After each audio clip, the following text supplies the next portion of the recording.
আমি এই কাজটি করতে পারবো না, আমার দ্বারা এই কাজটি সম্ভব না। কেন পারবেন না? আপনি এই কাজের জন্য উপযুক্ত না। খোঁজ নিয়ে দেখেন, আপনার থেকে অনেক দুর্বল, আপনার থেকে অনেক বয়সে ছোট লোকও এই কাজটি করে গিয়েছে। আপনাকে শুধু আত্মবিশ্বাস রাখতে হবে আর পরিশ্রম করে যেতে হবে। আবার গাধার মতো শুধু পরিশ্রম করলে হবে না, একটু ভেবে দেখেন, সিংহর থেকে কিন্তু গাধা অনেক বেশি পরিশ্রম করে, তারপরেও সিংহ বনের রাজা। কেন? কারণ গাধা শুধু পরিশ্রমই করে, সাথে বুদ্ধি খাটায় না।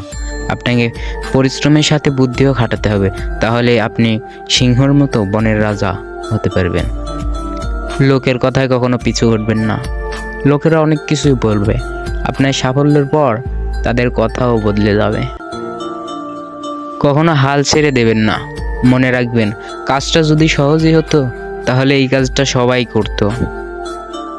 যদি কখনো ব্যর্থ হন, ভেঙে পড়বেন না, হাল ছেড়ে দেবেন না। মনে রাখবেন, অন্ধকার যত গভীর হয়, ভোর তত নিকটে আসে। এই কারণে মাইকেল জর্ডান বলেছেন, আমি ব্যর্থতাকে মেনে নিতে পারি, কিন্তু আমি চেষ্টা না করাকে কখনো মেনে নিতে পারি না। এই কথাগুলো মেনে চললে জীবনে অনেক কিছুই করতে পারবেন। ধন্যবাদ।